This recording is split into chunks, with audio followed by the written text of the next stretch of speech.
Pilihannya waktu itu dokter hanya bilang renang atau sepeda. Kalau di luar negeri itu kan sepeda itu bukan sekedar untuk olahraga, sepeda itu juga namanya aktif transportasi. Itu yang itu di Indonesia juga banyak yang nggak paham. Apa itu aktif transportasi? Jadi transportasi itu kan ada naik mobil, naik motor yang kita nggak ngapa-ngapain gitu. Ya. Dan itu ada fossil fuel, bakar bahan bakar dan lain-lain. Aktif transportasi itu adalah transportasi yang kita juga bergerak. Indonesia baru lolos Olimpiade untuk velodrome aja kan baru sekarang kan, baru tahun ini kan. Dan itu kan kemana aja selama ini gitu, karena nggak ada eventnya gitu. Pemerintah supportnya kayak gimana? Semua olahraga sama lah itu whole another discussion itu. Selamat datang di Ngopi Bareng Hilmi Pramudia Podcast. Teman ngopi saya kali ini istimewa, khususnya untuk para pecinta road bike atau pecinta sepeda lah ya di tanah air. Karena hari ini saya sudah bersama dengan Mas Azrul Ananda. Mas Aza, ya. Apa kabar? Alhamdulillah. Alhamdulillah selamat sampai Tasikmalaya. Nah itu pertanyaan, kok tiba-tiba dari Tasik gini? Sebenarnya teman-teman dari Tasik dan teman-teman Tasikmalaya udah ngundang saya udah bertahun-tahun ya, bertahun-tahun belasan tahun yang lalu sudah kapan ke Tasikmalaya dan saya ini kan paling nggak suka naik mobil lama-lama begitu. Jadi ya memang mohon maaf belum pernah ke Tasikmalaya. Okay. Jadi hari ini itu dari Cirebon bersepeda ke Tasikmalaya. Itu berapa lama berarti? Tadi saya lihat di data komputer elapsed time itu waktu total termasuk berhentinya itu sekitar 8 jam, tapi riding time waktu di atas sepedanya itu sekitar 6 jam 20 menit. Oke. Ya itu enggak, karena kan sama teman-teman kebetulan enggak kebut-kebutan juga, jadi relatif kita nyebutnya cyclotouring, jadi kayak point to point gitu. Jadi bukan ngejar waktu, bukan balapan, jadi ya kita touring gitu. Ya. Tracknya gimana? Menarik. Menarik itu gimana? Menarik biasanya kebetulan tadi jaraknya tadi sempat diputar sedikit di Tasikmalaya, total tadi hampir 147 kilo, tapi total elevation gain berarti total menanjaknya itu kan naik turun kalau dijumlahkan itu 2000 di atas 2100 meter. Jadi itu kalau setara dengan itu lebih tinggi daripada nanjak Bromo, tapi itu yang jadi bikin asik. Jadi rute dari Cirebon sampai Tasikmalaya itu nggak membosankan, karena dari Cirebon ke Kuningan sudah nanjak, terus nanjak lagi ke Waduk Dharma, terus turun, terus nanjak lagi tadi kemana? Pokoknya naik turun terus gitu. Jadi nggak bosan. Kalau yang agak beratnya mungkin dari Cirebon ke Ciamisnya ya. Kalau dari Ciamis ke Tasik kan sebenarnya agak landai. Iya halus, rolling halus kita nyebutnya. Okay. Mas Aja ini kan bersepeda kalau nggak salah 2011 ya? Ya, kurang lebih ya. Kurang lebih 2011. Nah, sebenarnya SMP ke sekolah naik sepeda, cuman kan sebagai hobi baru 2011. Oke. Ya. Nah ini saya pertanyaannya, kalau dalam orang bersepeda itu kan ada kategorinya. Kalau misalnya ini ada pehobi, ada yang memang profesional dia atlet. Ya. Oke, ada yang mungkin kayak ngejar event gitu ya. Mas Aza ini kategori yang mana kira-kira? Atau apa tiga-tiganya ada? Enggak, saya pasti bukan pembalap profesional, nggak bakat. Cuman saya ini kebetulan dari dulu diajarin kalau suka sesuatu dikejar sampai mentok. Jadi dalam hal apapun. Jadi kebetulan tahun 2006 saya cedera lutut main sepak bola, lutut saya putus total. Jadi ini ada 2 bautnya di lutut kanan saya ini. Dan itu bikin saya tidak bisa main bola, tidak bisa lari, tidak bisa main basket, tidak bisa main bulu tangkis. Jadi sepeda inilah. Pilihannya waktu itu dokter hanya bilang renang atau sepeda, dan saya nggak bisa renang, jadi akhirnya pilihannya ke sepeda. Dan karena kebiasaan kalau suka sesuatu sampai mentok, jadi ya ketika hobi sepeda ya serius ditekuni sampai mentok. Jadi kalau dibilang hobi iya, tapi sudah masuk mungkin lebih dari lifestyle ya, kayak saya ini pesepeda itu apa? Kalau cuman muter kota-kota, foto-foto Instagram menurut saya bukan cyclist gitu. Tapi mungkin gaya hidup saya mungkin sudah agak di sekitar sepeda gitu. Dalam artian bukan hanya sebagai alat olahraga, bukan hanya sebagai alat utak-atik, hobi kan utak-atik. Karena sudah jadi bisnis juga. Saya punya merek sepeda. Kemudian dan saya kemana-mana suka naik sepeda. Jadi kalau saya nggak hobi sepeda, saya mungkin nggak ke Tasikmalaya gitu. Iya benar. Jadi itu tadi jawabannya bagian dari gaya hidup ya? Bukan gaya hidup ya, Kak. Gaya hidup itu kan ada elemen. Iya, kalau gaya hidup. Ini kan lebih ini bagian dari hidup. Bagian dari hidup. Bagian dari hidup ya. Oke, 2011 berarti sekarang itu kenapa kalau sekarang kan Mas Saja itu lebih ke sepeda road bike, sepeda balap nggak sih, bukan? Iya, balap ya. Di Indonesia orang nyebutnya sepeda balap. Sebenarnya itu agak miskonsepsi ya, kayak kalau tim sepak bola itu kesebelasan, kan salah, tim sepak bola kan lebih dari 11. Jadi kalau dibilang road bike itu sepeda balap sebenarnya kurang pas. Karena road bike itu kan sepeda untuk road, sepeda untuk aspal kayak gitu, sepeda untuk aspal itu kan bisa untuk antar kota, bisa untuk touring, bisa untuk belanja, bisa untuk olahraga, bisa untuk balapan. Tapi di Indonesia populernya sebutannya sepeda balap. Tapi sebenarnya dia road bike, jadi sepeda jalanan sebenarnya. Kan ada pembandingnya kan MTB, mountain bike, sepeda untuk off-road sebenarnya. Itu juga agak nggak pas sebenarnya, karena road bike naik ke gunung juga. Nah, jadi ya banyak istilah yang kurang pas sebenarnya. Nah, kenapa ke road bike ini gitu? Satu, saya mendapati hobi sepeda ini tiga hal yang saya dapatkan langsung dari satu kesukaan, dari satu hobi ini. Yang satu olahraganya, saya suka olahraga. Jadi ketika nggak bisa olahraga itu stres. Jadi ketika bisa bersepeda itu saya nemu olahraga saya. Dua, utak-atik barang. Oh iya, bisa ngoprek-ngoprek ya? Ngoprek-ngoprek, saya kan juga suka, kecil dulu suka main Tamiya, main remote control, ngutak-ngutik barang. Ya sepeda juga ada utak-atiknya. Yang ketiga, dapat speednya. Kan saya juga suka olahraga yang saya suka F1, ya? Saya suka balap mobil, bukan suka balapan, tapi saya suka nonton balap mobil, saya suka kecepatan. Jadi tiga-tiganya itu dapat, dan itu road bike. Kalau MTB kan nggak bisa speed. Bisa speed tapi nggak kayak road bike gitu. Kemudian kalau MTB juga, kalau main MTB di aspal kan agak kan salah penggunaan itu. Kalau MTB-an kan harus masuk hutan atau apa, yang nonton monyet-monyet kayak gitu. Jadi ya saya suka road bike aja. Kenapa? Karena lebih praktis juga. Jadi kalau road bike kan saya bisa keluar rumah 1 jam, 1,5 jam, pulang beres. Kalau MTB kan harus cari tempat gitu. Berarti Mas, kalau misalnya dalam hobi sepeda ini, Mas Azul juga kayak otak-ngatik, ngoprek-ngoprek, bengkel-bengkel gitu. Nggak hanya sekedar make doang gitu. Ya sudah nggak terlalu sempat juga, tapi ya suka juga. Saya suka ngotak-ngatik barang gitu ya. Ya bisa lah, maksudnya kalau suruh bongkar bisa nggak cepat, tapi bisa kayak gitu. Oke. Mas, ini kalau ngomongin soal pengalaman, ya kalau nanya soal sepeda ke Mas Azul, saya pikir tepat lah, karena pengalamannya di mana-mana gitu. Karena Anda di Eropa, kemudian Amerika, Inggris juga saya riset, Anda pernah ke mana-mana bersepeda? Inggris kebetulan belum, tapi Eropa sudah. Kebetulan gini, itu tadi, saya kalau suka sesuatu, mentok. Kebetulan 2011 sampai ya sebelum pandemi lah ya, itu kan sebenarnya event sepeda di Indonesia kan nggak terlalu banyak. Dan rata-rata event, dan rata-rata ya gitu-gitu aja gitu. Kebetulan ya saya juga sendiri yang bikin gitu. Jadi ya selalu pengen cari tantangan. Jadi sejak 2012 saya sama teman-teman di Surabaya itu, atau teman-teman yang hobi road bike kan nggak banyak dulu. Jadi se-Indonesia itu bisa kenal semua gitu. Jadi kita dulu punya acara rutin sejak tahun 2012, kita setiap tahun harus pergi bareng kemana gitu. Target pertama pasti ngikuti 3 Grand Tour. Jadi balapan terbesar di dunia itu ada 3 namanya Grand Tour. Itu Tour de France di Prancis, Giro d'Italia di Italia, kemudian ada Vuelta Espana di Spanyol. Jadi tahun 2012 kita ke Tour de France. Jadi kita nonton balapan, kita juga balapan. Kita bukan balapan, kita nyoba rutenya. Tapi waktu itu masih belum pinter, masih bego, masih sehari cuma 30 kilo, 50 kilo. Jadi aduh itu mubazir banget dulu pergi. Terus tahun 2014 kita ke Italia, ke Giro d'Italia. 2013-nya kita isi ke Amerika, waktu itu ada balapan namanya Tour of California, kita ke sana. Terus kemudian 2016 kita ke Vuelta Espana ke Spanyol. Jadi 3 balapan terbesar kita sudah pergi.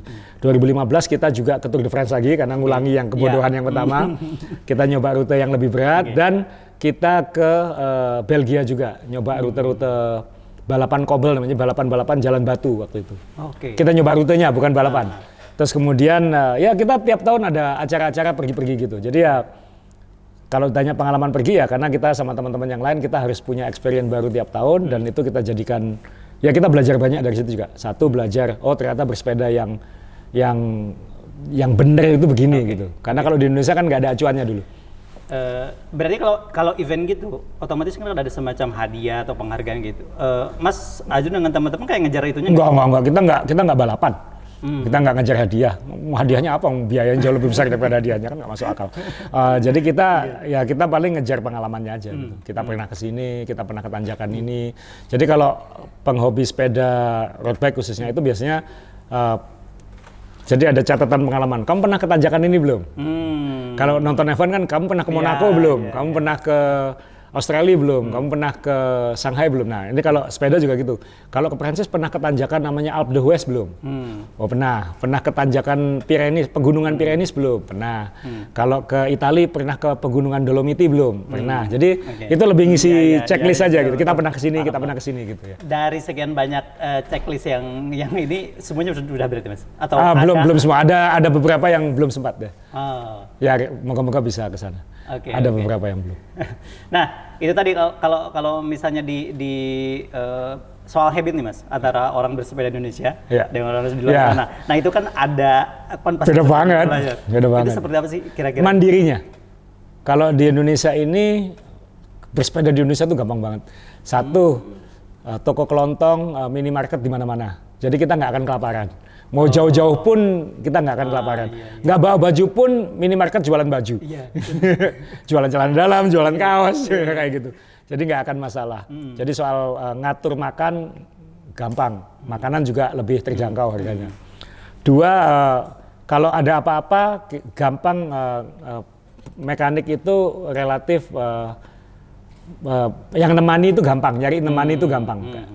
Nah kalau di luar negeri, di Eropa misalnya atau di Amerika, termasuk di Australia itu kita harus mandiri gitu. Karena kita belum tentu, misalnya di Amerika ini, belum tentu 100 kilo ketemu toko. Jadi kita harus bisa memanage bagaimana makan, bawa makanannya bagaimana, makannya di mana. Harus bisa benerin sendiri. Harus bisa betulin sendiri, itu jadi lebih mandiri aja. Jadi lebih, dan orang sana kan di Amerika, misalnya di Amerika, saya ambil contoh di Amerika ya. Kalau di Indonesia, nyervis sepeda full itu paling 250.000, 400.000. Itu udah full service. Kalau di Amerika atau di Eropa itu bisa $200. Nah, jadi orang harus bisa memperbaiki sendiri. Nah, jadi bedanya di situ. Jadi lebih mandiri gitu aja. Selain itu Mas, dan belum ngomong soal gengsi-gengsian loh ya. Kalau orang Indonesia tuh gengsian banget. Jadi komponennya harus mahal, bajunya harus mahal. Kalau di Eropa, di Amerika nggak penting gitu-gitu. Nah, ini larinya ke sana soal habitnya itu, soal masyarakat memandang bersepeda itu untuk apa gitu. Karena kalau yang saya tahu kan dari beberapa yang dicerita kalau Mas aja sendiri di luar negeri itu pemerintah benar-benar support, misalnya ada diskon untuk yang beli sepeda. Oh iya, itu lebih ke pandemi kemarin sih. Jadi di Indonesia kan memang ya mohon maaf, apalagi setelah pandemi banyak orang bersepeda itu untuk gengsi-gengsian, ikut-ikutan aja, dan itu saya sudah bilang ke teman-teman di industri sepeda di Indonesia juga, ini bahaya kalau diikuti. Kenapa? Ini bukan tren, ini fad namanya. Beda antara fad dengan tren. Fad, FAD. Fad itu spike lalu hilang, kayak batu akik. Kalau tren itu ada masanya, ada periodenya, iya, ada grafiknya. Nah, yang terjadi apa? Booming, harga melonjak. Ya dulu mahal-mahal banget. Kacau banget kan jadinya. Dan ini yang bersepeda lama sebel. Dulu aku bisa beli itu cuma 1 juta, sekarang jadi 5 juta. Kayak itu kan sebel kita. Gara-gara kalian nih. Dan langka lagi. Gara-gara kalian nih, bilang kayak gitu. Nah sekarang begitu mereka sudah berhenti, harganya kacau lagi.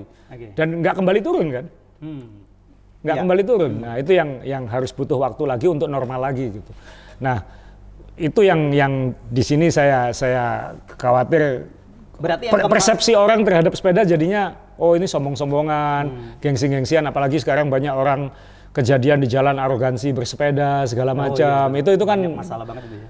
Itu kan beda banget di sini. Nah, kalau di sana, kalau di luar negeri itu kan sepeda itu bukan sekedar untuk olahraga, sepeda itu juga namanya aktif transportasi. Itu yang itu di Indonesia juga banyak yang nggak paham. Apa itu aktif transportasi?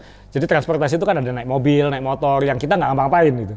Dan itu ada fossil fuel, bakar bahan bakar dan lain-lain. Aktif transportasi itu adalah transportasi yang kita juga bergerak. Ya, naik sepeda, jalan kaki.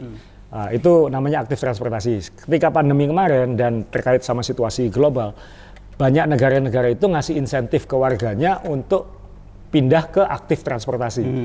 Jadi kalau kamu beli sepeda, kita kasih subsidi 600 euro, misalnya di Italia sempat seperti itu. Kalau di Prancis misalnya, kalau kamu naik sepeda, kita kasih subsidi 50 euro untuk servis.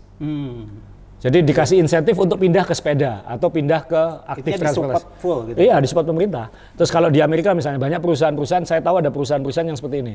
Kalau kamu rumahmu itu lebih dari, kan di Amerika lahirnya luas-luas ya. Kalau rumahmu lebih dari 10 kilo dari kantor dan kamu naik sepeda ke kantor atau kamu pakai public transport yang itu tidak menggunakan kendaraan pribadi, kamu dapat makan siang gratis di kantor. Menarik ya. Kalau kamu tetap naik kendaraan tapi sharing dengan teman, makananmu setengah harga. Kalau kamu naik mobil ke kantor, kamu bayar penuh. Jadi insentif seperti itu yang itu kan di Indonesia kan ya susah. Kayaknya masih jauh banget. Jauh banget. Ya jangan dibandingin. Tapi bahwa kelak kita mungkin harus kayak gitu kan ya jalan sudah penuh, orang makin banyak, itu pasti pada suatu titik pasti akan butuh aktif transportasi dan itu berarti sepeda bukan untuk gengsi-gengsian. Sepeda kan tujuan utamanya transportasi.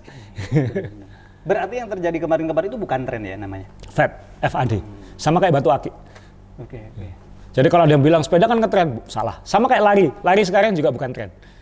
Itu fad, karena orang pindah aja gitu. Orang Indonesia kan latah, suka ini pindah ke sini, ini pindah ke sini gitu. Latah aku lari. Tapi sebagian orang-orang yang tersisa dari fad itu tadi gitu, masih berapa persen kira-kira? Karena kan dulu saya sempat tanya sama teman berapa persen ini akan lanjut bersepeda, saya bilang 80% akan berhenti, aku bilang itu. Jadi 20% aja lanjut dan menurut saya itu akurat. Yang saya senang adalah yang sudah hobi sepeda sebelum pandemi itu kan masih lanjut. Jadi ya setelah pandemi ini ya sama kamu lagi juga sebenarnya gitu. Ya ada beberapa tambahan lah. Beberapa tambahan yang benar-benar jadi suka sepedaan kan jadi serius. Dan kalau jadi serius kan berarti satu frekuensi sama gitu. Jadi ya sebenarnya paling yang lanjut paling 20-30% maksimal. Oke. Yang jadi cyclist ya. Iya benar. Yang jadi cyclist. Kalau yang hore-hore doang mah Oke, dan itu masih lama ya kalau di Indonesia dengan kan yang harus support itu di pemerintah infrastruktur. Ya karena di sini kan misalnya BBM lebih murah daripada di luar negeri. Ya kan di sana kan bensin mahal, servis mahal. Ya. Ada banyak banget. Banyak masih terlalu jauh. Okay. Ya. Tapi ya kalau bisa sebagai olahraga tolong ya jadikan itu olahraga yang benar gitu. Maksudnya saya kan juga mendapatkan banyak manfaat juga dari sepedaan gitu. Bukan hanya sekedar memenuhi kebutuhan olahraga saya, tapi kesehatan saya kan juga improve gitu. Jadi ya, paling ya saran saya kamu kalau benar-benar hobi sepedaan ya benar-benar jadi cyclist gitu. Kenapa? Kamu akan merasakan manfaatnya dan itu nggak bisa setahun 2 tahun. Otot bersepeda itu aja ada pelatih di luar negeri bilang untuk membentuk otot itu aja kalau kamu rutin, otot kecil-kecilnya ya bukan otot besar, itu aja butuh minimal 3 tahun. Untuk membentuk otot-otot supaya kapan kamu bisa goes 100 kilo itu nyaman, ya butuh 2-3 tahun kayak gitu. Oke. Mas tadi balik lagi ke soal pengalaman di luar negeri. Kalau ngomongin yang paling bikin berkesan dan kayaknya ini kalau diulang-ulang nggak akan bosen gitu. Oh, ya gini, sebenarnya bukan ke bersepedanya, tapi kenalan sama orang ya. Karena cyclist itu kan sama-sama aku suka sengsara, kamu suka sengsara. Jadi ada networkingnya. Dan itu yang saya suka, jadi kalau sepedaan ke luar negeri, sesama cyclist itu biasanya saling nyapa. Dan kalau ketemu di jalan, biasanya ayo ngopi bareng, goes bareng. Itu kalau di Indonesia kayak komunitas Vespa nggak sih? Ya kurang lebih kayak begitulah, tapi itu tren atau fad.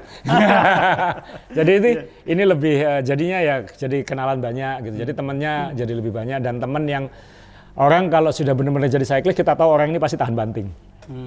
Jadi kita tahu ini orang pasti mentalnya teruji, karena nggak gampang jadi cyclist. Kalau ngomongin soal tempat berarti semuanya nggak begitu. Tempat ya ada tempat-tempat yang berkesan mungkin satu ya kalau Itali pegunungan Dolomiti misalnya itu bagaimana sebuah kawasan itu kan itu dilindungi oleh PBB juga kan itu kawasan lindung dan setahun sekali dia ditutup untuk pesepeda kayak gitu. Jadi ada yang begitunya lah. Tapi yang terakhir beberapa tahun terakhir ini kan ada tren ya ini bukan fad. Tren namanya sepeda gravel. Sepeda gravel itu kayak road bike, pakai drop bar, tapi bannya bisa off-road. Bannya bisa lebih besar. Karena di Amerika, di Eropa, dan juga di Australia, kan risiko bersepeda di jalan itu kan lawannya mobil, kendaraan. Sedangkan di negara kayak Eropa, Amerika khususnya yang lahannya luas-luas, itu dia banyak jalan country road namanya jalan kampung. Jalan kampung itu belum tentu diaspal, biasanya kerikil, makadam kerikil gitu. Nah, jadi akhirnya sekarang lebih banyak bersepeda itu di jalan-jalan seperti itu karena terhindar dari risiko tadi. dan itu booming. Itu sejak 2016-2017 mulai naik. Jadi itu tren karena sudah kelihatan. Dan banyak event sekarang itu namanya event gravel. Jadi yang jalannya itu bukan di aspal, tapi di jalan-jalan kampung, peternakan itu. Nah, salah satu bucket list saya itu ikut event seperti itu. Tahun 2021 kita nyoba ikut Unbound Gravel namanya di Kansas. Dulu namanya Dirty Kanza. Itu 320 kilo off-road. Pakai gravel bike. Gagal finish saya yang tahun pertama. Karena ya medannya dan kita nggak pengalaman dengan medan seperti itu. Saya khususnya. Terlalu ngentengkan waktu itu. Terus tahun 2022 akhirnya finish. Jadi itu berkesan. Jadi kalau misalnya ingin ikut event di luar negeri lagi, saya pengen ikutnya yang gravel, bukan yang road. Karena sensasinya agak beda. Gitu. Tadi balik lagi kalau di Indonesia sendiri, sebenarnya akan seperti apa nih tren ya? Kalau misalnya tren. Kalau jadi tren. Kalau saya sih lebih suka yang slow growth aja sih. Jadi yang cyclist itu bergabung, nyoba dan dia terus. Jadi jangan tiba-tiba meledak, tapi kemudian ya hancur juga gitu. Jadi itu nggak sustainable kalau saya bilang. Jadi saya suka pasti ada kan, Mas Asul saya pengen nyoba sepeda, ayo coba. Tapi serius ya niat ya, coba dulu, jangan nggak enak nggak. Wah itu kan kamu buang-buang waktuku juga kayak gitu. Nah jadi ya itu pentingnya komunitas-komunitas bukan yang besar-besar, komunitas-komunitas kecil-kecil itu kan penting karena kan mereka yang kan belum tentu saya cocok dengan Anda, belum tentu saya mungkin nggak sabar nungguin kamu kayak gitu. Jadi ya perlu cari teman yang bareng karena itu nanti sepedaan itu kan ya ada networkingnya juga. Maksudnya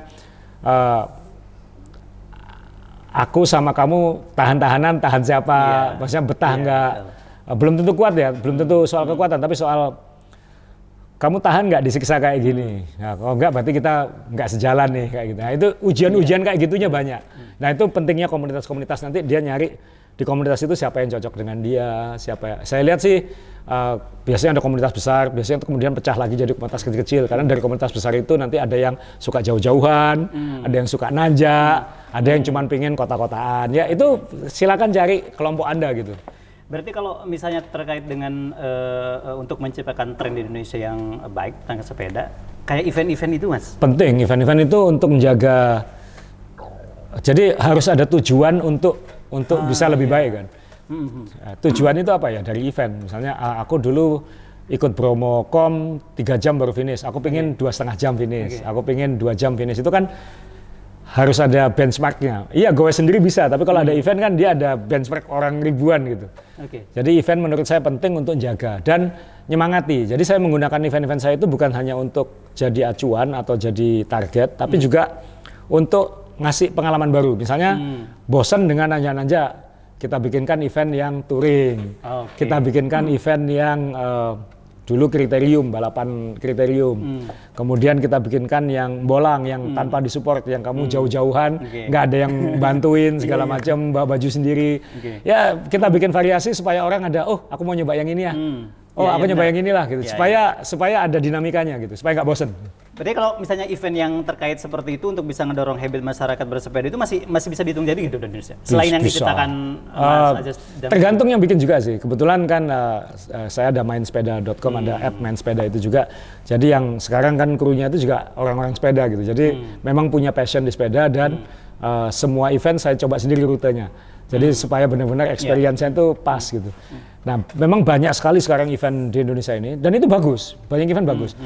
Kan seperti hidup, nanti itu akan ada yang rontok-rontok juga gitu. Tapi nggak apa-apa, banyakin aja gitu. Orang akan belajar mana event yang baik, mana yang ini seperti ini ternyata aku nggak mau ikut lagi. Terserah, itu masing-masing orang. Tapi semakin banyak event semakin baik. Itu juga bikin tim saya juga harus lebih melek kan. Kita harus memastikan kualitas event kita jangan sampai kesalip sama yang lain. Kan baik juga gitu, itu kompetisi kan.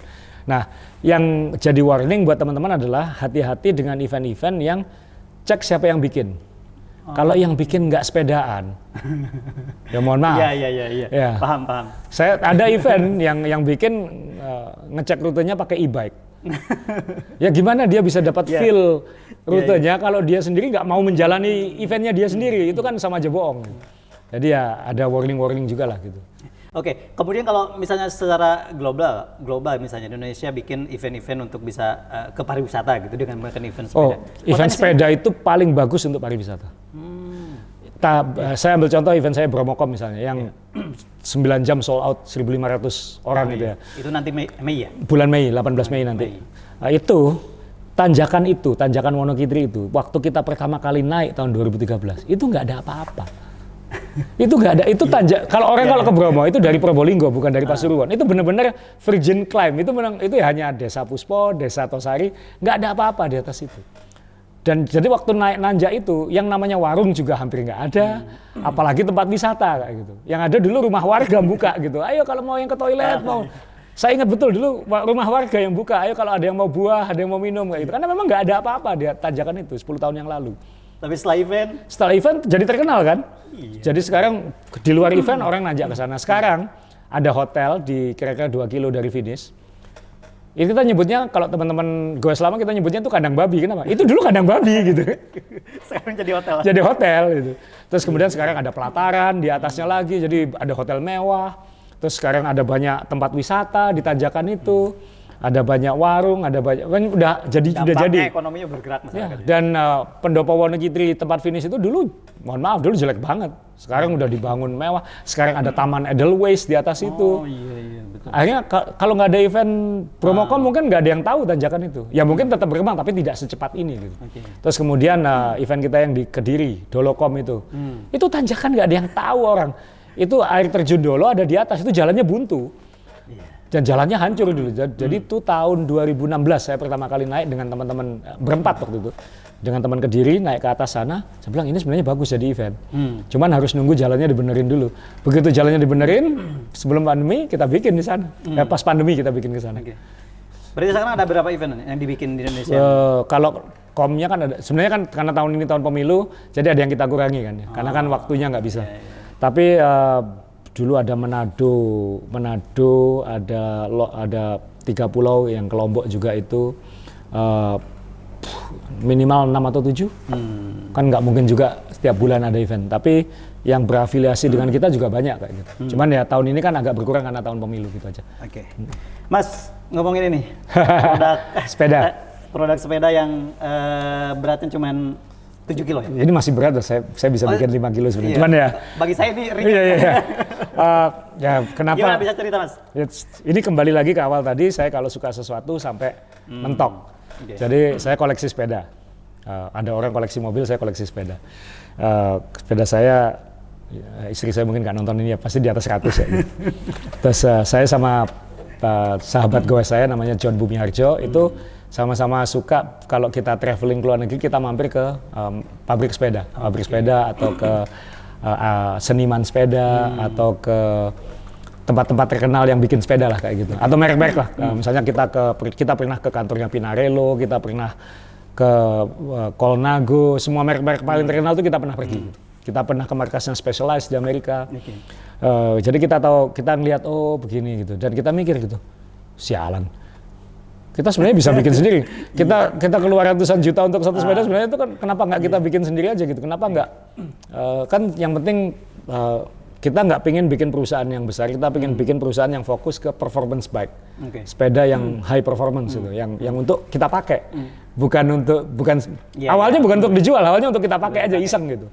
Terus kebetulan karena kita sering pergi-pergi, networking tadi, kita kenal dengan banyak orang di industri sepeda, akhirnya dikenalin, kamu kalau mau bikin ini di sini, kalau mau cari konsultan engineering itu ini, kalau kamu mau nyari itu kita kenal di seluruh dunia ini. Karena sebenarnya tidak ada lagi produk itu sebenarnya dari satu negara. Dia pasti, kayak sepeda ini aja, ini ada komponen yang dari Jerman, ada yang dari Jepang, ada yang dari Taiwan, ada yang dari China, ada yang dari Amerika, jadi pasti campur-campur.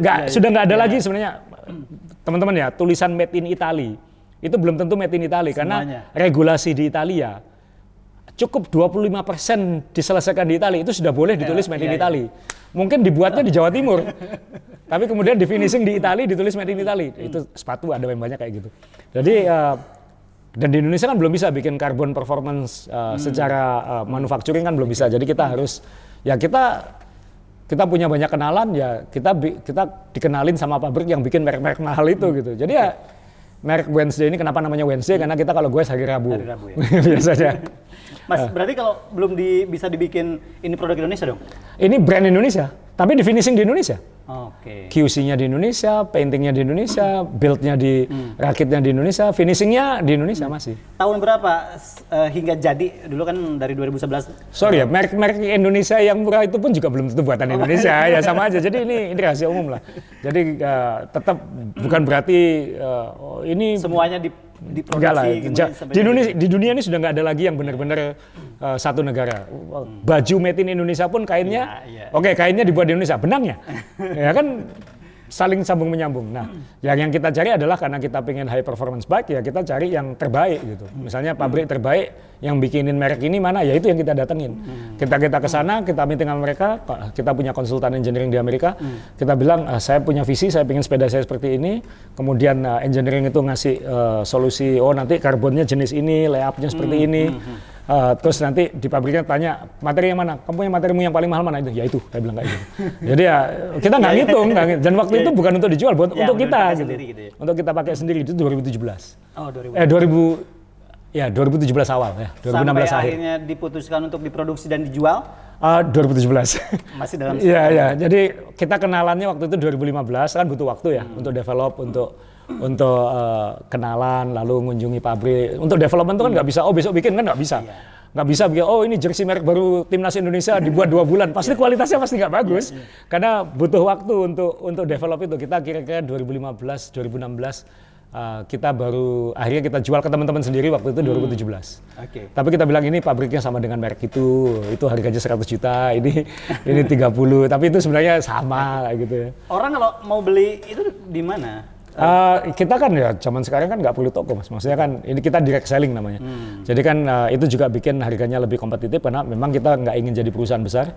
Jadi ya kita karyawan cuma 6 orang. Dan itu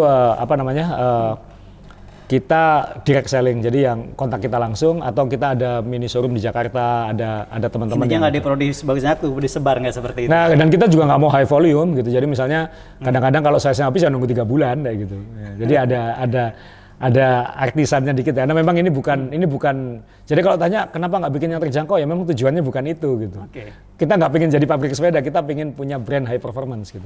Dan waktu itu saking isengnya tahun 2018-19 itu kita nyponsori tim di Amerika, bukan di Indonesia yang kita sponsorin. Kita nyponsorin tim profesional, tapi waktu itu yang kita sponsori tim perempuan. Kenapa? Satu, ya, nggak semahal tim laki-laki pasti. Dua, kita nggak bikin size besar.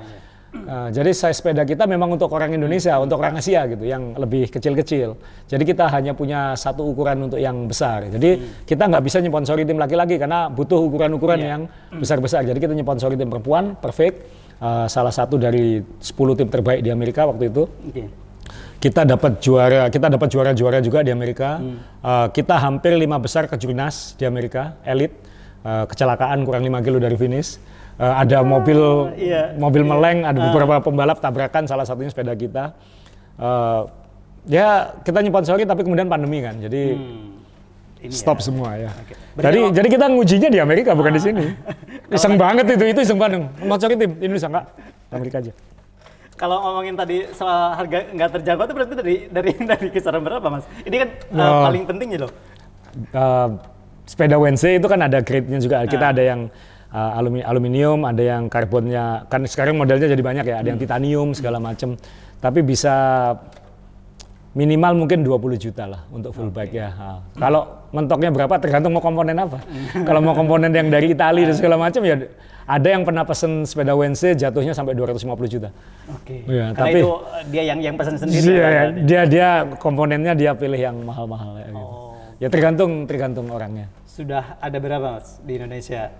Kita sih volumenya kita nggak pengen banyak sih, kita setahun ya, ini sudah tahun keberapa tapi ya 200-300 tahun ya segitu, nggak banyak, kita nggak mau banyak juga. Dan yang hebat kan kalau Anda cari di marketplace nggak banyak orang jual WNC-nya. Karena orang kalau udah beli WNC biasanya nggak mau dijual. itu yang kita takjub gitu. Banyak yang nanya, Mas kita cari bekasnya nggak ada. Aku juga heran kok nggak ada yang jual bekas ya gitu. Karena dengan jadinya ada kebanggaan kalau punya ini gitu. Itu silakan cari sepeda WNC bekas, susah. Dan dicek di website itu ada ya Mas? Ada wednesday.wdnsdy.cc untuk pengen tahu spek-speknya. Instagram kita barusan dihack orang juga. Tadi ada Wednesday Bikes kalau mau lihat di Instagram. Ya banyak lah yang kebetulan banyak yang orang biasanya beli sepeda Wednesday itu bukan karena dia pertama kali sepedaan biasanya. Biasanya dia beli yang benar-benar serius sepedaan biasanya. Dan pengen punya pengalaman kayak yang gini, dia cari misalnya gini, ada sepeda yang frame-nya doang, harganya 4 kalinya ini, tapi sebenarnya itu sama aja gitu. Bukan sama ya, tapi maksudnya speknya sama sebenarnya. Dan sepeda ini kan UCI approved, jadi ada logo UCI-nya. Jadi ini memang boleh dipakai untuk kompetisi internasional kayak gitu. Jadi kalau dicek ke Federasi Balap Sepeda Dunia ada Wednesday. Itu terdaftar. Jadi memang serius kita bikinnya, ini performance bicycle gitu. Jadi makanya kan Wednesday itu performance bicycle brand, bukan merek sepeda. Ini merek sepeda performance gitu. Jadi kalau mobil ini mobil balap gitu, mobil performance bukan mobil biasa gitu. Ya seperti itulah. Oke, Mas, ini terkait dengan tadi orang kan bersepeda itu ada yang memang karena terbawa fad itu tadi ya, bukan tren ya, karena ikut-ikutan latah, kemudian yang tujuannya memang kan pada pandemi itu pada gaya-gayaan. Ya kita ngomongin lah gaya-gayaan, pengen foto-foto Instagram. Nah itu kemudian ternyata kan kalau ngomongin soal kesalahan orang bersepeda, ini kan aku nggak bilang itu kesalahan ya, itu apa ya? Ya itu tipikal orang Indonesia aja, itu kita maklumi aja. Gitu, ya. Nah itu sebenarnya kalau bersepeda itu ada ininya nggak sih atau ada? Apa ya istilahnya? Banyak yang ngira bersepeda itu hobi yang gampang. Itu yang naik sepeda terus dapat persepsi pertama adalah gitu. Hobi sepeda itu bukan hobi yang gampang. Ini hobi yang berat. Anda harus ketika Anda menjalani hobi ini secara serius, komitmen gaya hidupnya harus apa ya? Nggak sekedar kalau main bola kan kadang udah main bola seminggu 2 kali seminggu. Tapi sepeda itu kalau kita pengen improve di dunia sepeda berarti pola hidup kita itu harus berubah. Misalnya kalau suka pulang malam sekarang jadi tidurnya lebih sore karena pengen pagi-pagi sepedaan. Karena kalau kurang tidur sepedanya pasti nggak asik. Jadi pola hidupnya langsung berubah. Kemudian yang kedua pola makan. Kalau sebelumnya makannya sembarangan, kan sepeda itu mesinnya manusia. Mesinnya ini badan kita. Betul, setuju. Nah, kalau beli mobil, bensin mahal dengan bensin murah, beda kan hasilnya kan. Outputnya kan beda. Nah, kalau kita makanannya sampah, performanya juga sampah. Kalau mesinnya adalah kita. Karena mesinnya adalah kita, jantungnya adalah kita, ototnya adalah kita. Gitu. Jadi kalau kita makannya bagus, sepedaan kita juga jadi perform gitu. Nah itu makanya jadi sepeda ini mengubah pola hidup kita juga gitu. Kita jadi, saya makannya masih ngawur. Saya nyemil banget, ini turunan dari ibu. Maksudnya saya suka makan sembarangan. Tapi badan saya tertolong karena saya suka hobi sepeda. Jadi saya lebih mikir sekarang kalau mau makan. Karena itu ya tadi kebiasaannya. Nah, terus kalau misalnya orang yang mau mulai bersepeda, ini tips ringan ya, ala Mas Aza, itu gimana kira-kira untuk bisa mendapatkan manfaatnya yang benar-benar bisa berdampak ke kesehatan itu? Dia butuh waktu sih pasti. Kalau tujuannya apa? Kalau tujuannya untuk ngurusin badan, dia harus minimal 3 bulan. Setelah 3 bulan saya yakin turun 3-5 kilo itu gampang. Kalau dia rutin ya. Rutin itu dalam artian seminggu 4 kali, minimal 1 jam lah, 45 menit sampai 1 jam minimal. Itu akan turun. Tapi setelah itu untuk turun lagi akan harus butuh komitmen tadi itu. Pola makan, pola tidur, latihannya mungkin lebih ditambah. Jadi nggak segampang itu juga lah. Maksudnya ya tujuannya apa gitu. Kalau tujuannya untuk kesehatan, ya seperti itu tadi, minimal 4 kali seminggu, 3-4 kali seminggu lah, minimal 45 menit 1 jam. Dan itu bukan berarti sepedaan 1 jam, makan 2 jam loh ya, nongkrong 1 jam. Jadi ini harus dibedain juga. Ada orang itu, saya udah latihan mau 1 jam, nongkrong ngopinya berapa lama? 1 jam. Minum kopi, iya, pakai gula, iya, nyemil gorengan, iya, ya sama aja gitu. Jadi tergantung tujuannya apa. Kalau tujuannya, kalau setelah itu level berikutnya pengen perform, kayak saya berat badan saya sempat hanya 68, benar-benar ngejar performance banget. Itu hidupnya udah kayak biarawan, nggak makan gorengan, hanya makan sayur, setelah jam sekian nggak makan, intermittent fasting. Aduh, komitmen untuk naik level itu berat banget. Jadi sekali lagi, kalau Anda mau ingin sepedaan, tujuannya apa dulu? Oke, kalau sepedanya sendiri kan tidak harus beli yang mahal. Dalam artian gini Mas, ketika kan ada ukurannya sendiri, kayak misalnya ketika kita beli. Ya, misalnya kita kan ada khusus, misalkan tinggi badan sekian. Iya. Nah, ini juga hati-hati ya. Jarang orang yang tahu juga tuh. Ini masalah lagi di Indonesia. Nggak banyak toko sepeda itu ngerti sepeda juga sebenarnya. Jadi salah beli itu banyak banget di Indonesia. Tingginya 165 beli sepeda untuk orang 180. Atau orang 170 beli sepeda untuk 160. Itu malah bikin sakit gitu. Jadi dia malah nggak nyaman. Wah enak ya kamu salah ukuran. Jadi basic awalnya sudah salah. Terus apalagi ketika pandemi kemarin kan banyak yang bukan hanya pesepedanya yang latah banyak, yang jualan sepeda ahli sepeda juga latah banyak gitu. Ada yang nyebut dirinya dokter sepeda lah apalah, padahal aku nggak kenal dia kok. Gitu. Dari mana nyebut dokter sepeda? Terus habis itu sok pinter lah segala macam. Ada yang bilang ini gini, punya ya mohon maaf saya juga punya YouTube, punya YouTube segala macam. Dia lu pertama goesnya sama aku dulu, aku bilang kayak gitu, aku tahu dia kayak gimana kayak gitu. Jadi kadang-kadang di Indonesia ini kan ada munaknya gitu kan. Terus ada teman juga yang baru sepedaan baru-baru ini juga, dia bayar 5 juta rupiah hanya untuk fitting sepeda, untuk fitting tinggi sadel, pajak, supaya pas ya. Supaya pas. Oh ini ada komputernya segala macam, ya aku tahu gitu. Tapi terus dia ngirim fotonya, ini aku lagi fitting. Mohon maaf, yang fitting gemuk orangnya. Terus saya tanya, tanya itu sama yang fitting sepeda. Pernah sepedaan 100 kilo gak? Kalau pernah, tanya, pernah sepedaan 200 kilo gak? Pernah sepedaan 300 kilo gak? Kalau dia nggak pernah, gimana dia ngasih tahu kamu mana yang enak? Kan bohong. Dan begitu dia sudah bayar 5 juta, ternyata ya nggak pas juga gitu. Akhirnya ke saya lagi ya, pakai manual aja. Ini dulu, kalau kamu sudah terbiasa, baru nanti kamu ukur lagi yang lebih benar. Tapi cari orang yang benar gitu. Kenapa? Karena kamu belum tahu apa yang kamu mau, nanya ke orang yang sok tahu, yang belum tentu tahu gitu. Wah itu banyak banget di Indonesia lah, yang sok nggak pernah naik sepeda tapi tiba-tiba jadi bike fitter, nggak pernah ikut event sepeda tiba-tiba jadi bike dokter. Wah itu nggak karuan di Indonesia. Ya, dan dipercaya lagi, aduh. Dan latah-latahnya itu yang membuat kadang bahkan bisa dengan tidak pas itu ya bukannya sehat malah cedera. Oh malah sakit semua. Satu sakit semua, buat fisik dia jelek. Buat badan dia jadi apa yang dia inginkan malah nggak tercapai. Satu, nggak happy, nggak sehat. Dua, dia jadi antipati sama sepeda, aku dibohongin. Itu. Kan efeknya banyak gitu. Dan dia ngomong kemana-mana, jangan sepedaan, nggak enak gini-gini. Padahal ya kamu yang salah orang kayak gitu. Nah, itu yang susah. Nah, itu yang makanya bukan apa, ini yang bedanya juga di luar negeri. Di luar negeri itu orang itu benar-benar nggak banyak cincong gitu. Maksudnya kalau dia sepedaan, dia toko sepeda itu benar-benar well informed. Yang punya merek sepeda itu pasti sepedaan. Ya, benar. Yang punya toko sepeda pasti sepedaan. Misalnya gini, saya pernah nih di San Francisco ada toko sepeda terkenal. Saya mau beli sepeda gitu. Dia bilang, "Ayo sepedaan sama aku dulu" gitu. Jadi aku ditemenin goes sama dia dan waktu itu 70-80 kilo nanjak-nanjak. Kenapa? Dia pengen tahu kita sepedanya seperti apa. Jadi dia bisa rekomen kamu yang ini aja gitu ya. Karena dia nggak mau aku jual sepeda ke kamu marah kayak gitu. Nah, jadi ini beda. Kalau di sini kan yang penting laku. Kalau di sana aku jaga reputasiku gitu. Karena sepeda ini mahal gitu. Itu yang masih jauh dengan. Jauh banget. Okay. Jadi ini hati-hati untuk pemirsa yang ingin sehat malah. Punya duit belum tentu punya. Setuju sih. Oke. Kemudian Mas, ini kalau ngomongin tadi kan ada udah bagian dari hidup kemudian, tapi selebihnya saya kira. Sorry, saya tambahin karena saya dulu sering dibohongin juga dan salah beli juga. Gitu. Sama seperti yang. Sama yang mereka alami juga. Jadi ya jangan sampai merasakan apa yang saya rasakan kayak gitu aja. Oke. Sebagian juga jadi hobi selain sudah bagian dari hidup. Tadi kan udah bilang lebih dari 100 gitu. Kayaknya lupa.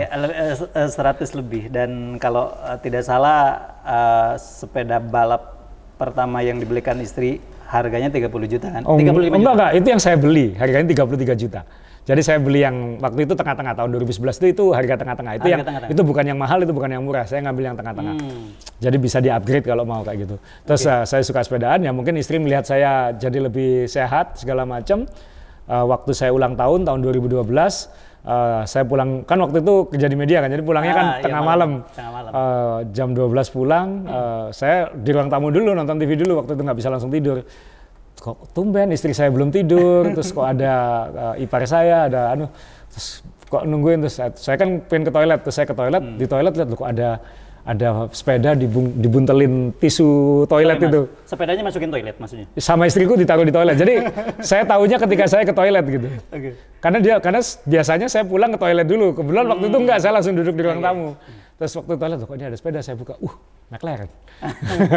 Jadi ini itu kejutan ini apa? Itu hadiah ulang tahun dari istri. Itu sepeda bukan hanya harganya mahal tapi juga sangat-sangat limited. Tapi itu salah istriku, berarti kan berarti saya boleh beli yang mahal. Habis itu ya beli lagi. Tapi karena sepeda itu nggak pernah dipakai ya? Enggak, saya pakai. Semua sepeda saya pakai. Nggak peduli itu terbatas, itu custom apa saya pakai. Karena buat apa kalau nggak dipakai? Ada mungkin yang saya pakai ternyata nggak suka, saya simpan ya ada juga. Tapi semua pasti saya pakai dan pasti pernah saya hajar. Pasti pernah. Saya nggak takut lecet ya, pasti saya hajar. Ya. Oke. Berarti dengan sebanyak itu yang tadi ratusan dipakai semua. Semua pernah dipakai ya. Ada yang masuk rotasi. Ada yang ini saya retired, saya pensiunkan, saya rapikan, saya bersihkan, saya rawat, terus saya pajang, itu ada juga.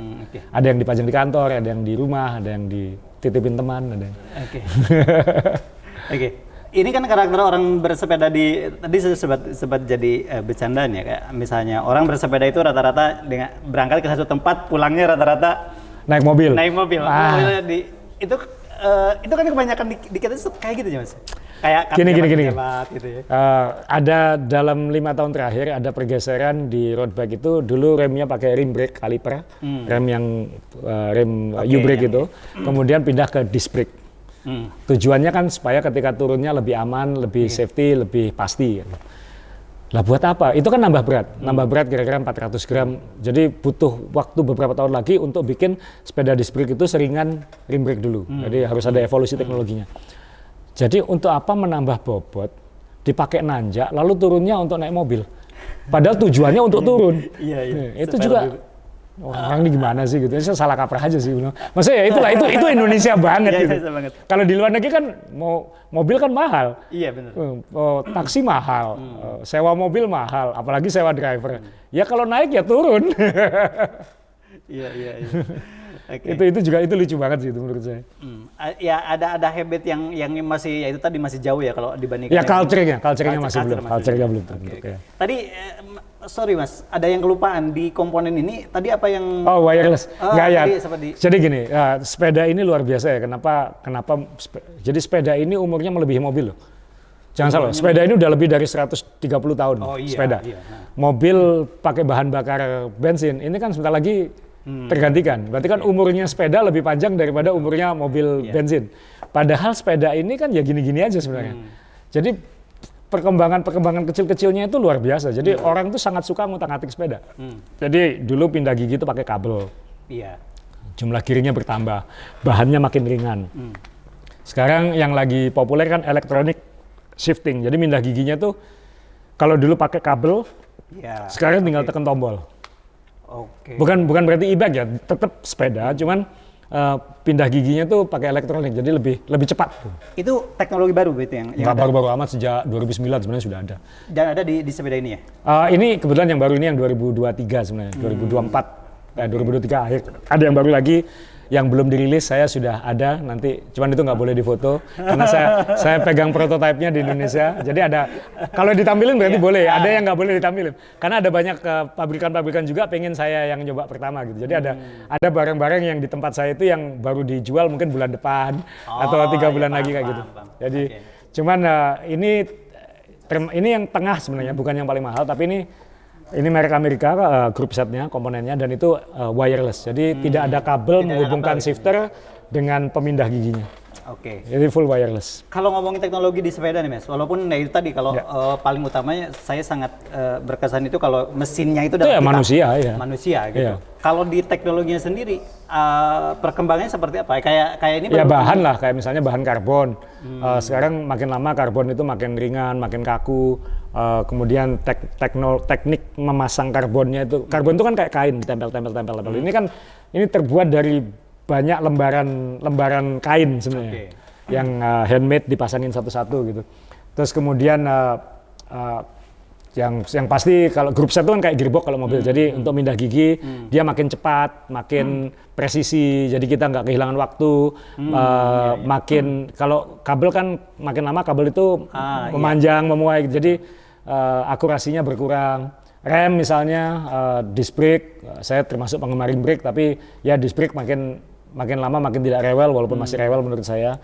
Terus kemudian pedal misalnya, pedalnya kan dikunci. Ya, pedal ini juga macam-macam perkembangannya.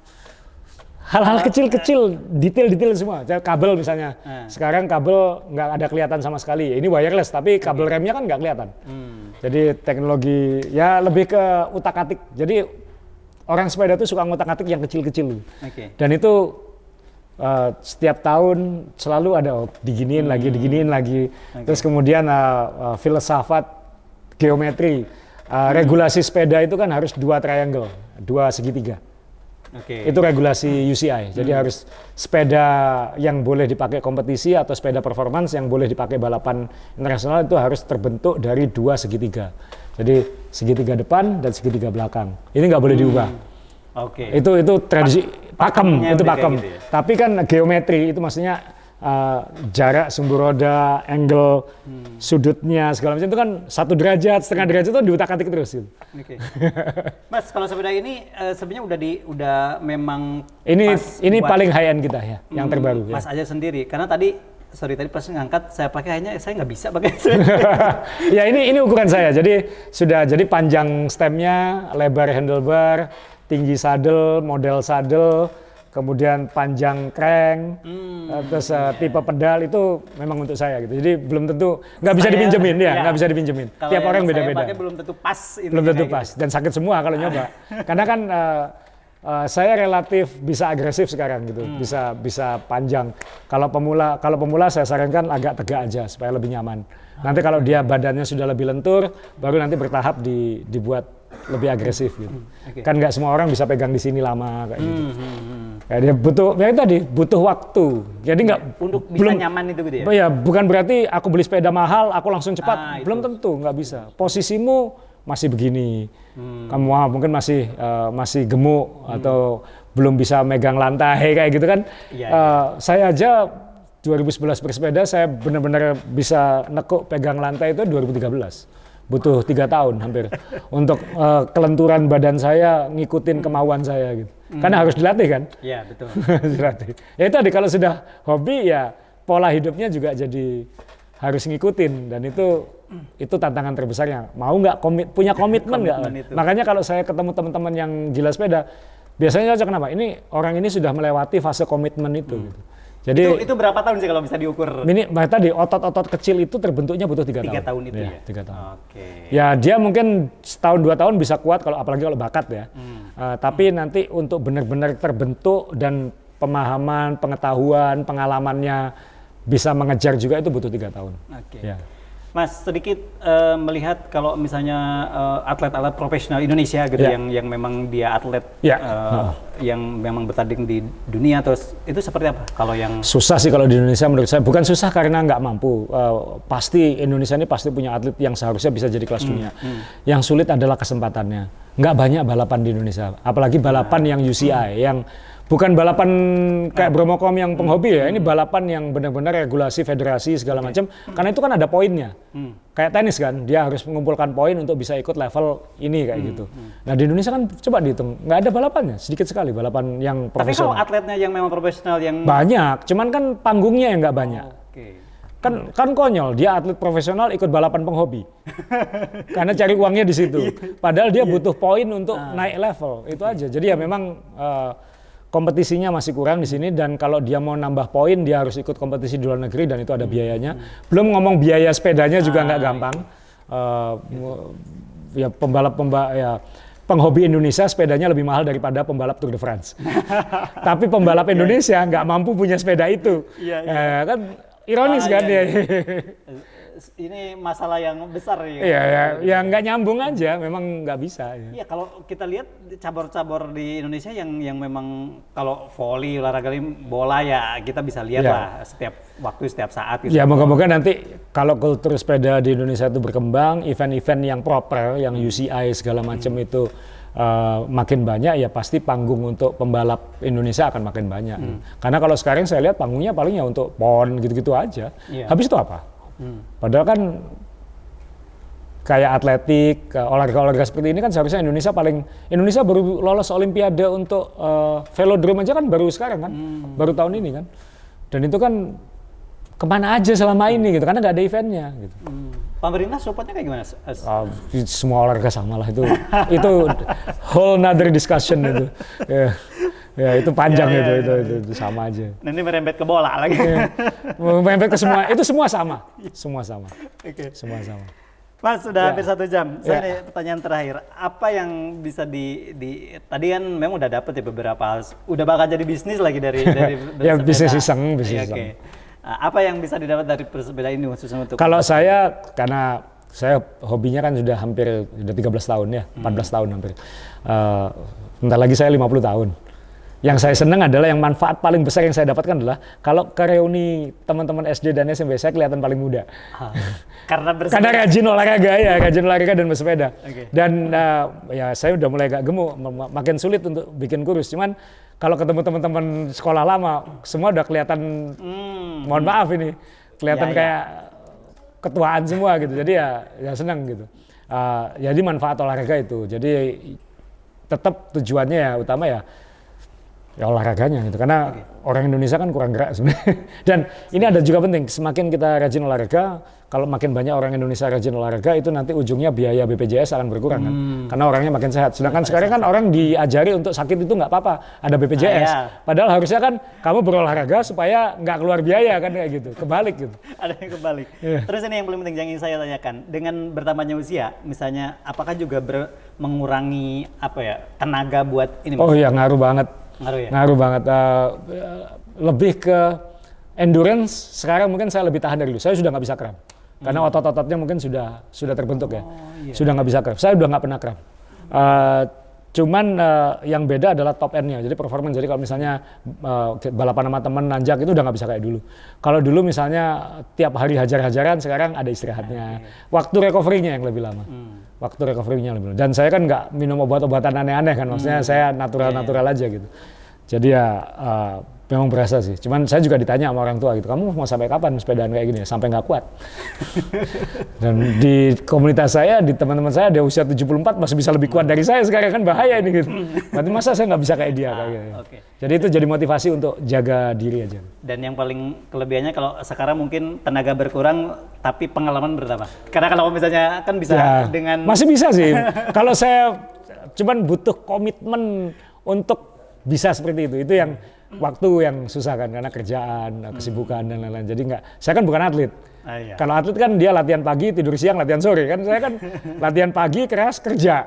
Atau ada urusan, lalu traveling. Segala kan nggak bisa istirahat jadi. Mas Hamzah, terima kasih sudah ngobrol-ngobrol di podium saya. Makasih, sama-sama. Saya pikir ini daging semua dan bisa jadi pencerahan untuk teman-teman para pecinta ya atau para hobi goes. Kalau belum belang berarti belum sepedaannya. Itu. Saya dari awal waktu ketemu di ini pakai jaket ini belang banget tuh. Waktu ketemu di Surabaya, ketika saya yakin Mas Hamzah ini pesepeda dari kulitnya, belang. Apalagi yang di sini Mas. Kayak spiku ya. Kelihatan. Oke. Dan ini menjadi akhir dari pertemuan kita. Terima kasih atas kebersamaannya. Sampai jumpa di lain kesempatan. Assalamualaikum warahmatullahi wabarakatuh.